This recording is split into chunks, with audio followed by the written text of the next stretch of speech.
If you've ever been treated like the neighborhood embarrassment by your own HOA, hit that like button and subscribe right now. You're not going to want to miss what happened next. My name is Lauren Hayes, and for 12 long years, I was the Serenity Oaks HOA punchline. The resident who never amounted to anything. The one they stopped mentioning at the monthly board meetings and annual block parties.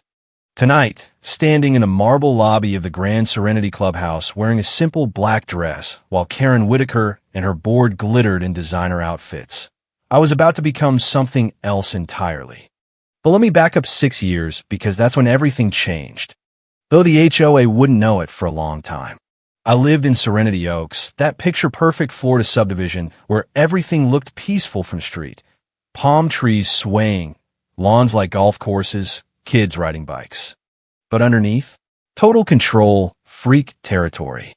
The HOA board ran it like their personal kingdom, and Karen Whitaker, our fearless president for 8 years running, was the queen. She chaired every meeting with that fake sweet smile, always starting sentences with "for the good of the community, dear," while slapping fines on anyone who dared let their grass hit 2.1 inches instead of exactly 2. Her daughter Madison, perfection incarnate. Yale grad, married to a finance bro, Instagram lifestyle blog with 500,000 followers, 2 photogenic kids, and a McMansion that somehow never got cited for her gaudy, inspirational yard signs or the boat parked in the driveway for months. Then there was me.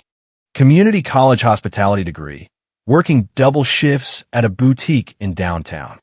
I came home exhausted every night to find another violation notice taped to my door. Mailbox not the approved shade of beige. Holiday lights up 1 day too long. Even my old reliable Honda accused of lowering property values. At board meetings, Karen would sigh dramatically. Lauren's still doing that little in thing. Bless her heart. Her tone suggested I was scrubbing toilets, not running operations. Neighbors chuckled politely. No one defended me. I learned early that fighting back just earned bigger fines and whispered campaigns about how I was difficult. The breaking point came at the community Thanksgiving potluck 6 years ago.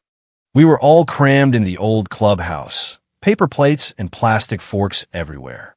Madison announced her husband's promotion to senior VP. Everyone raised their cheap wine and toasted like it was the second coming. Then Karen turned to me with that pitying smile. "And Lauren, are you still checking people into rooms down at that motel?" I kept my voice steady. "Actually, I'm assistant operations manager now." "That's nice, sweetheart."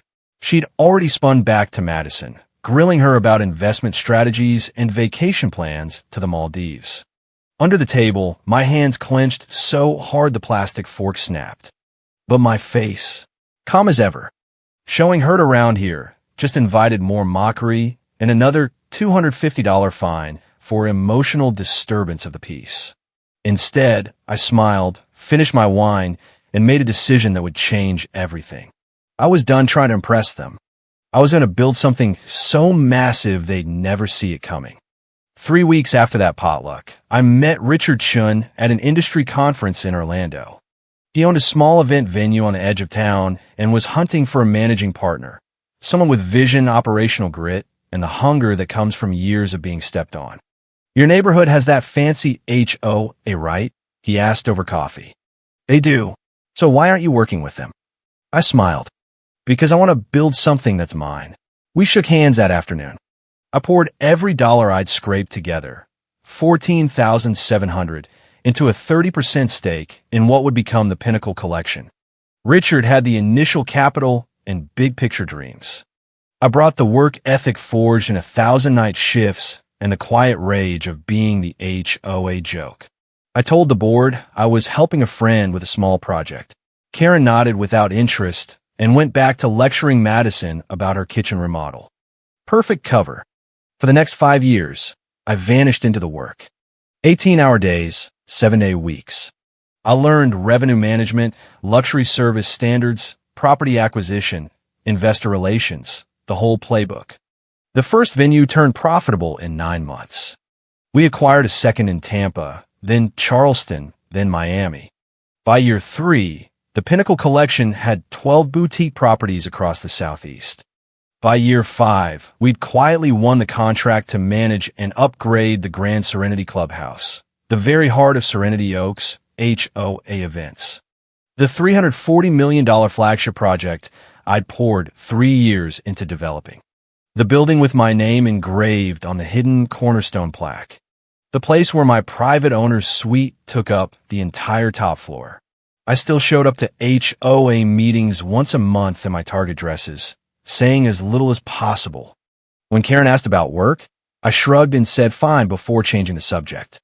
When Madison complained about her nanny or her latest influencer trip, I nodded politely.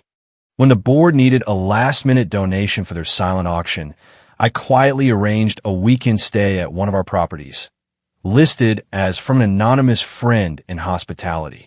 They had no idea those stays auctioned for $8,000. They had no idea I'd been featured in Forbes 30 Under 30. They had no idea a private equity firm had just valued the Pinnacle collection at $127 million, and my 30% stake was worth just over $38 million. They had no idea because I never told them. I was watching, testing, waiting to see if they'd ever respect me for who I was, not what I could give them or how I made the neighborhood look. The answer was always no. 3 months ago, Karen called my cell with that syrupy voice she saved for charity work. "Lauren, darling, we need your help with the Children's Hospital Gala. Not how are you? Not we missed you at the last meeting. Just straight to business. Madison's on the planning committee, and we're short on venue donations. Do you think that little friend of yours could give us the clubhouse for the silent auction display? It would be such a help, my little friend." I closed my eyes and counted to 5. "I'll see what I can do." "Wonderful. It's at the Grand Serenity Clubhouse next month. You know it, that massive new place the board approved. Madison pulled strings to get us the ballroom. She's so well connected. The Grand Serenity Clubhouse. The flagship of my Pinnacle collection. The $340 million project I'd spent 3 years perfecting. The building where my private owner's suite occupied the entire top floor and security answered only to me. "I've heard of it," I said calmly. "Anyway, the gala's black tie. You're welcome to attend if you can afford ticket. They're $500 each, but I understand if that's too steep." No pressure. I hung up and stared at the ceiling of my office, the one with floor-to-ceiling windows overlooking the entire Serenity Oaks community I'd helped reshape. The office where Richard and I had just closed our expansion into Georgia markets. Then I picked up the phone and called Marcus, my security director of the Grand Serenity Clubhouse. "Marcus, the charity gala next month. I need you to do something for me." I arrived at the clubhouse at 7 p.m. Right on schedule. The lobby glittered with crystal chandeliers I'd personally selected from Italy. The marble floors gleamed, Calacatta gold from the quarry I'd visited twice to approve every slab. Every detail screamed 5 years of obsessive work. And standing near the elevators, holding champagne flutes and laughing with a cluster of bored wives in Chanel, were Karen and Madison. I kept my distance, walking toward the ballroom entrance. "Lauren," Karen's voice cut across the lobby like a nail on a chalkboard. "Oh, Lauren, wait." I turned. Madison's expression flipped from surprise to pure disdain. "What are you doing here?" she asked. "Did you actually buy a ticket?" I nodded. "I'm attending the gala." Madison looked me up and down.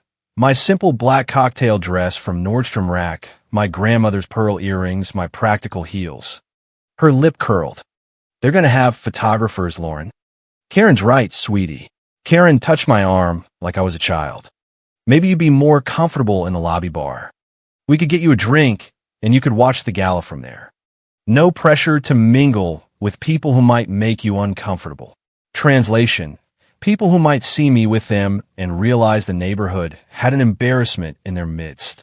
"I have a ticket," I said calmly. "You spent $500 on this." Madison laughed. "Lauren, that's like half your rent." I said nothing. "Drop a comment if you're watching from the bar tonight," she continued, linking arms with her mother. "Actually, we rented the entire executive level for our after party. Just the major donors. You understand? The people who gave $50,000 or more." I don't think you'd fit in with that crowd. I understand. Karen smiled that plastic smile. We love you, Lauren, but this is important for the neighborhood's reputation. For Madison's social standing, you understand. They swept past me toward the ballroom, leaving me standing alone in the lobby I owned. I counted to 10. Then I texted Marcus. It's time. The gala was everything I'd planned, magnificent. The ballroom looked stunning, silent auction already raising serious money. Karen and Madison held court at the head table, Madison's laugh carrying across the room like she owned the place. I stayed near the back, deflecting attention from the few investors and board members who actually recognized me. Tonight wasn't about networking. Around 10 p.m., after the program ended, guests started filtering out. Karen's group headed toward the elevators, laughing and flushed with champagne and self-importance. I followed at a distance. Executive level, Madison announced, pressing the button. Everyone ready to see what real luxury looks like? We pulled strings to get the top floor for the after-party. The elevator doors opened. I stepped in last, standing in the back corner. Karen noticed me first. Lauren, what are you doing? Going up. Honey, no. Her voice turned condescending. The executive level is for VIPs only. The owner's floor. It's very exclusive. I know. Madison spun around. Did you follow us? Lauren, this is pathetic. Get out. We rented the entire floor. This is for actual donors. She's right, Lauren. Karen's face flushed. We don't want a scene. Please get off. I looked at them, at their designer dresses, their champagne confidence, their absolute certainty that I didn't belong anywhere near their level. I nodded and turned toward the doors. Then Marcus's voice boomed through the elevator speaker. MS. Hayes, why are these people in your private wing? The elevator went dead silent. Madison's smile froze. What did he just say? The car continued rising past the executive level straight to the top floor. Wait. Karen's voice shook. That's the owner's suite. No one has access up there. The doors opened directly into a private vestibule. Marble walls, original artwork, a security desk where Marcus stood 6'3" and unsmiling. Good evening, Miss Hayes, he said formally. I apologize for the confusion. These guests appear to be following you to your private residence. Hit that subscribe button if you've ever had to set boundaries with toxic neighbors, because what happened next changed everything. Lauren. Karen's voice cracked. What's happening? I stepped out of the elevator. Karen and Madison remained frozen inside, staring. Marcus, I said calmly, these are my HOA president and her daughter. Could you please give us a moment? Of course, Miss Hayes. Should I call building security? That won't be necessary. Marcus nodded and stepped into a side office, but I saw him watching through the window, protecting me as he'd done since I hired him 4 years ago. I turned to face them. Madison found her voice first. This is insane. Someone made a mistake. Tell him, Lauren. Tell him you don't what? I asked quietly. Don't own this clubhouse. Silence. That's ridiculous, Karen said, but her voice wavered. You work at a motel. You manage a small inn somewhere. You can't. I walked to the main door of the suite and unlocked it with my key card. The door swung open to reveal the sprawling owner's penthouse, 4,000 square feet of custom-designed luxury. Floor-to-ceiling windows overlooking the entire Serenity Oaks neighborhood. Original artwork in the living room. A kitchen featured an architectural digest last year. Come in, I said. They followed, moving like people in a dream. Madison's expensive heels clicked on my marble floors. Karen's hand trailed along my custom millwork. I don't understand, Karen whispered. I walked to my home office and returned with a leather portfolio I'd assembled over the past 3 months, knowing this moment would eventually come. I set it on the dining table. Let me explain. The first document I removed was the Forbes article from 2 years ago. 30 Under 30. Lauren Hayes, co-founder of the Pinnacle Collection, redefines luxury community venues. My face smiled up from the page. The article detailed our $127 million valuation, 28 properties, expansion plans. Madison grabbed it with shaking hands. This can't be real. The second document was the property deed for the Grand Serenity Clubhouse, purchased 18 months ago for $340 million through a corporate entity I controlled. My name clear as day on the ownership documentation. You're listed as owner, Karen read aloud, her voice barely audible. But how? Where did you get? The third document was my personal financial statement prepared by Morgan Stanley Private Wealth Management. Total assets, $43.7 million. Real estate holdings. Investment portfolio. Stock in the Pinnacle Collection worth $38.2 million. Karen's champagne glass slipped from her hand, shattering on the floor. Neither of them moved to clean it. For the past 6 years, I said quietly, while you fine me for grass length and call me the motel maid, I was building an empire. Every HOA meeting where you ignored me, I was closing deals. Every time you suggested I borrow a nice dress, I was negotiating property acquisitions. Every single time you made me feel worthless, I was proving you wrong. But why didn't you tell us? Karen's voice broke. We're your community. Because I needed to know, I said. I needed to know if you'd ever respect me for who I was. Not for what I could give you. Not for how I made Serenity Oaks look at the country club. Just me. The silence stretched between us. Madison's face had gone from pale to red. This whole time you've been secretly rich. While we... She stopped. While you what? I asked. While you looked down on me. Fine me for petty violations you ignored on your own houses. Suggested I'd embarrass the neighborhood at events. We didn't mean, yes, you did. My voice stayed level. Tonight in the lobby, you told me to watch the gala from the bar so I wouldn't embarrass you. At the last potluck, you seated me at the kids' table because I wasn't important enough. Last Christmas party, Madison, you uninvited me because your influencer friends were coming and you said I didn't fit the aesthetic. That's not fair, Madison protested. You never told us you were successful. How are we supposed to know? You weren't supposed to know. I pulled out another document. This one hurt to share, but it was necessary. You were supposed to treat me with basic decency anyway. It was a printed email exchange.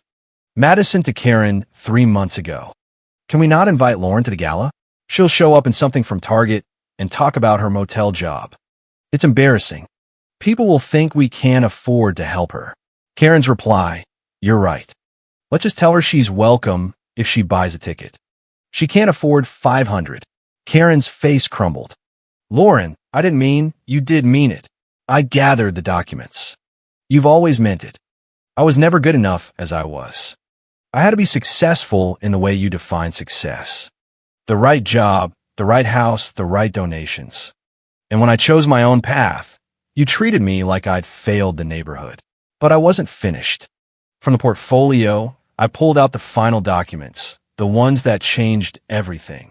While I was building the Pinnacle Collection, I kept my personal name and finances completely separate. Professional reputation matters in this industry, so I ran background checks on everyone who might have access to sensitive information, including board members. Madison's face went white. What did you do? I didn't do anything, I said quietly. But apparently you did. I slid the first investigative report across the table. It was from Wellington and Associates, one of the most respected private investigation firms in Florida. The report detailed financial irregularities in Madison's lifestyle blog, specifically sponsored posts where she claimed to donate portions to charities that had no record of receiving donations. The report included bank statements showing the money had gone to personal accounts. Total amount, $347,000 over 3 years. That's not. Madison grabbed the report. I was going to donate it. I just needed time to what? I asked. To commit charity fraud? The companies that paid you specified the money had to go to designated charities. You signed contracts. Karen sank into a chair. Madison, tell me this isn't true. But Madison was staring at me with something like horror. You investigated me? I investigated everyone connected to my business, I said. When you started asking me for venue donations through the HOA, I needed to know if you were legitimate. Turns out you weren't. The second report detailed similar issues with the HOA's own foundation, the one Karen chaired. Donor funds and member dues that should have gone to children's hospitals and community projects have been redirected. Not all of them, just enough that an audit would reveal serious irregularities. Total amount, $520,000 over 4 years. The money had paid for administrative expenses that included Karen's country club membership upgrades, family vacations to the Bahamas, and Madison's daughter's private school tuition. Oh God, Karen covered her face. Lauren, you have to understand. We were going to put it back. When? My voice stayed quiet, controlled. When were you going to put back the money that sick children needed? A knock at the door interrupted us. Marcus's voice. Miss Hayes, your 10:30 appointment is here.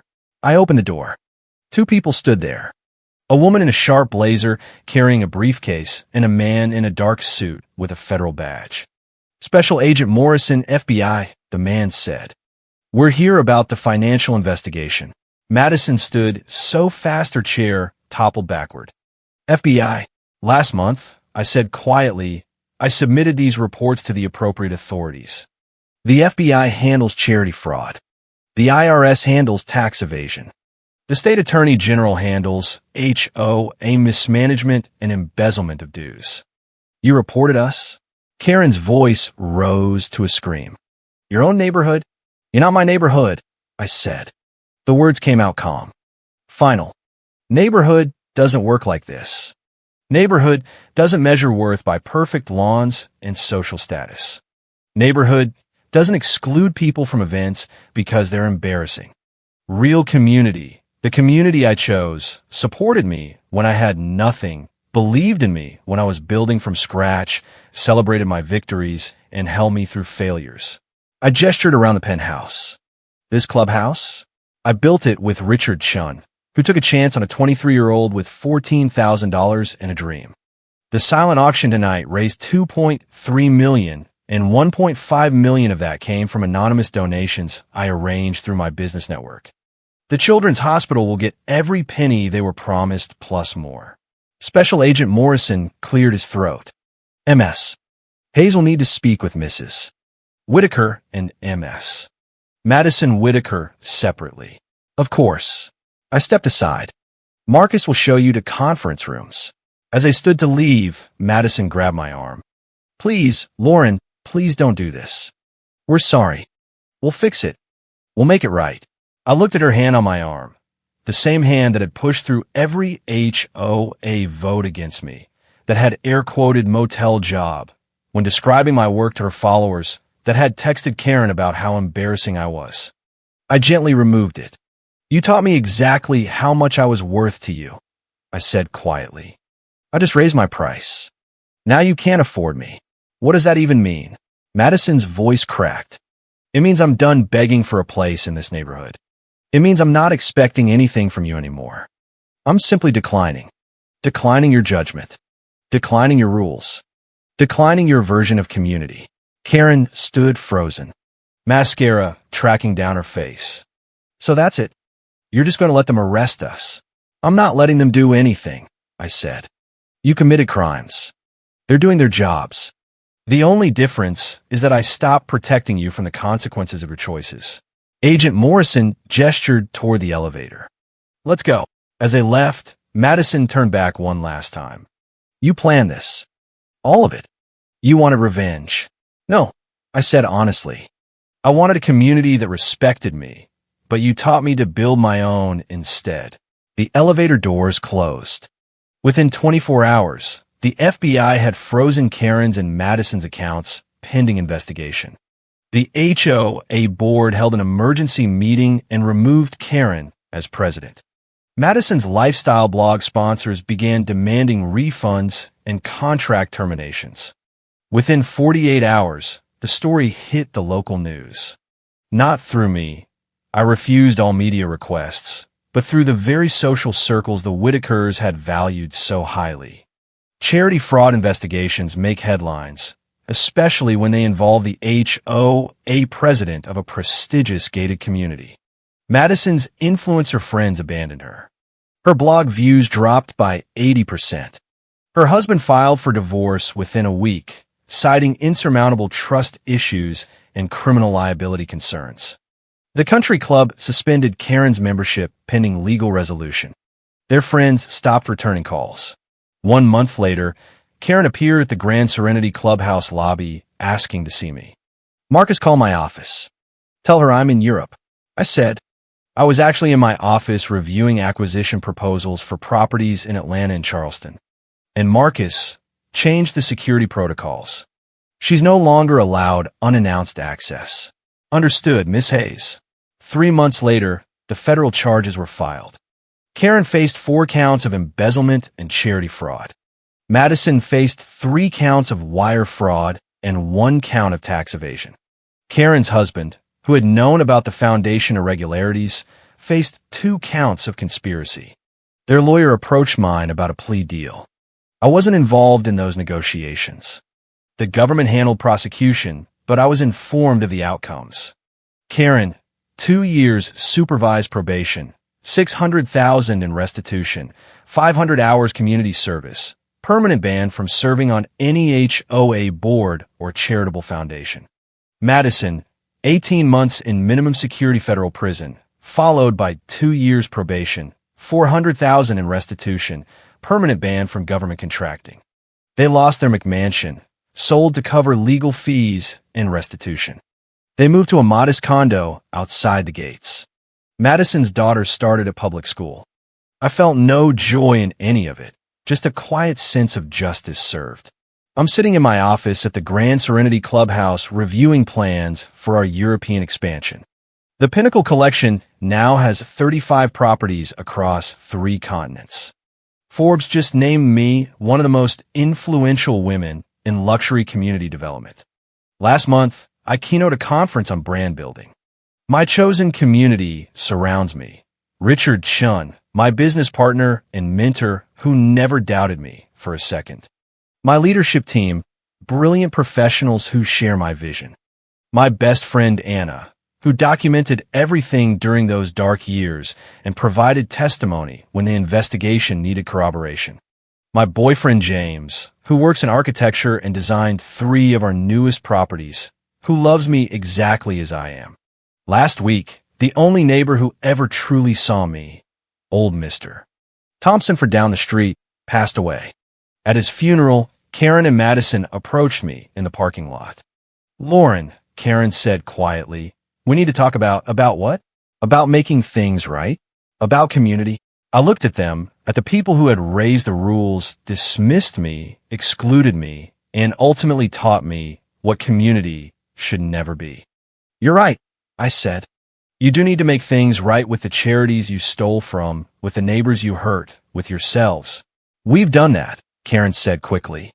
"We're paying restitution. We've apologized publicly. We've changed." "That's good," I said honestly. "That's growth. I'm glad you're doing the work so you can start over." Hope flared in Karen's eyes. "Be a community again?" I shook my head gently. "No. You can grow and change and become better people. I genuinely hope you do. But that doesn't mean I need to be part of your journey." "But we're your neighbors," Karen whispered. "You are," I agreed.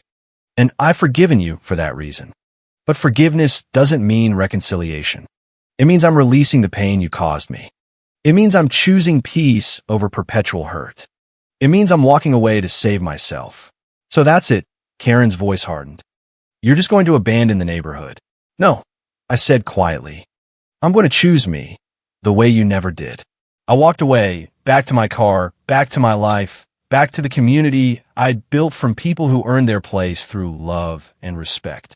If you've ever had to walk away from a toxic HOA to save yourself, tell me your story in the comments. What would you have done in my position? Does any of this feel familiar? The truth is, zip codes don't make you community. Respect does. Showing up consistently, celebrating victories, holding space for pain, that makes community. I don't regret the path that brought me here. Every violation notice, every exclusion, every moment of being underestimated forged me into someone who couldn't be broken by their rules. They wanted me small, manageable, grateful for scraps. Instead, I became boundless. The Grand Serenity Clubhouse stands as a monument, not to revenge, but to resilience. Every guest who walks through those doors, every employee who thrives in our culture, every charitable dollar we donate represents the truth they could never see. I was always worth more than they knew. I just had to believe it first. My name is Lauren Hayes. I'm the co-founder and principal owner of the Pinnacle Collection. I'm worth $43.7 million. I'm featured in Forbes. I'm building an empire that spans continents. And I did it all without them. Sometimes the greatest gift your HOA can give you is teaching you exactly who not to be. My old neighborhood taught me that worth isn't measured in their approval. That success isn't defined by their rules. That real community looks nothing like what they showed me. They taught me to build my own table. And at my table, everyone has a seat who earns it through kindness, respect, and genuine care. HOAs may control the grass, but chosen community is thicker than any rule book.